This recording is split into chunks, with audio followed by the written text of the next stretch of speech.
Thanks again for tuning in to Chapter 3 of the podcast, Exposing the Introvert Leader.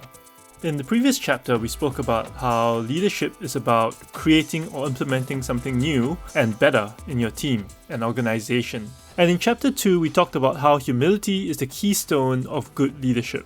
With humility, a good leader makes great decisions and rally the team to go in the same direction to make things better.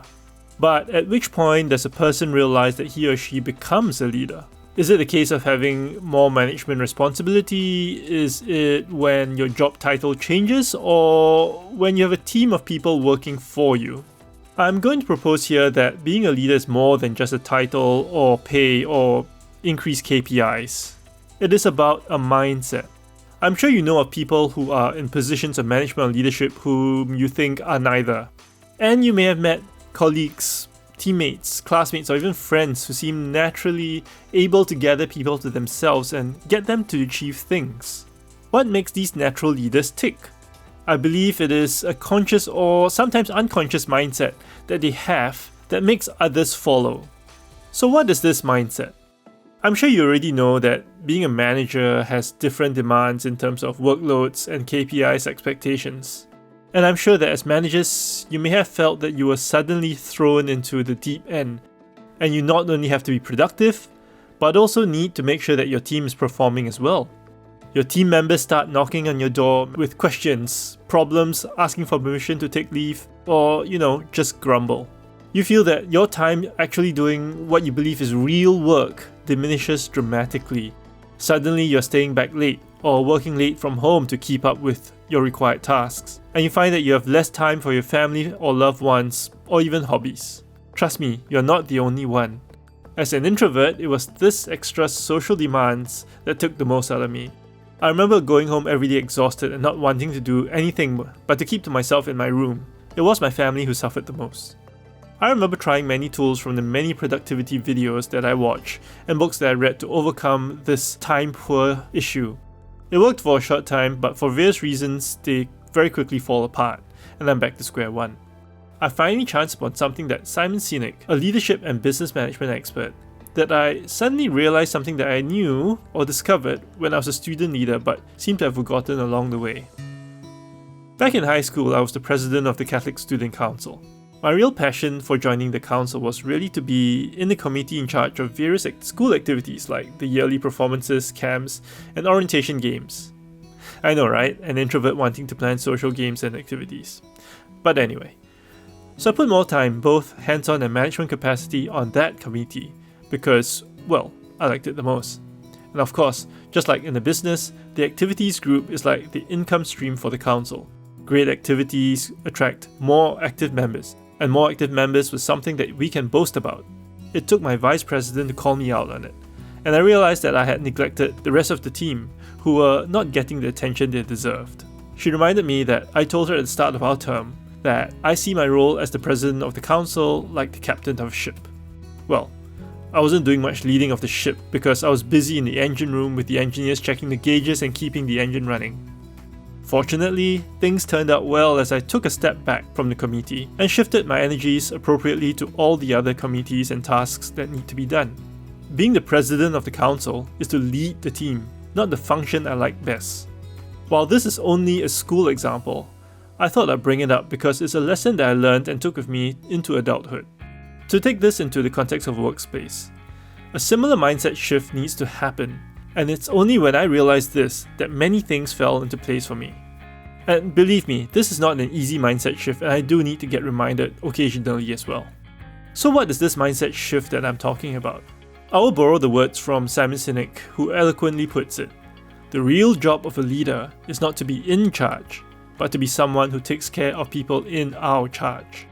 When a manager has the mindset of being in charge, as often is the case when a person is promoted to a lead role, they are like the ship's captain who is down in the engine room, checking the gauges and making sure that the engine is running well. But the real job of a captain is to keep the ship in the right direction it needs to go to achieve its objective, be it getting the cargo to the other port or the passengers safely to their destinations. It is when the captain sits at the bridge, trusting his team to give him the right information, that the captain can make the right calls. captain needs to be a leader whom the team trusts to listen to them, take care of them, and do what is right by them. And in return, they will give the captain everything they can to help the captain reach the objective. Similarly, when a manager is concerned about being in charge, he or she will only focus on doing the work to get the job done. If the job scope demands that the team maintains or grows its output by 3% year on year, then this manager will tend to do the work themselves. Because to be honest, we've all had this notion at one point in time that it's faster to do it myself, and end up just doing that.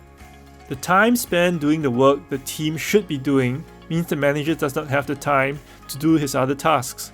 Trying to juggle work or managing a team and staying productive then feels almost like it's a tag-on role to an existing one, which leads to the feeling of overwork and eventual burnout. So the shift in mindset of being in charge to the one who's concerned about the people in their charge is a significant one. For example, instead of taking over the work of, say, a new member of the team who does not know how to do a task, if the mindset is to take care of the new team member, providing training and mentoring for this person to excel in the task, then this would give this new member a sense of growth, sense of self-worth. Not to mention, the manager can then safely leave it to this new person to do the work. And instead of speeding up work to meet deadlines by actually doing the work, if the mindset shifts to focus on how to take care of the team and helping them become more productive, then the solution could be planning and finding more appropriate resources to help them. This could be hiring a temp, adding extra hardware, or negotiating with the clients on a more realistic deadline. Or it could be inspiring the team to spend an extra hour a day to get the work done, and then rewarding their hard work appropriately after.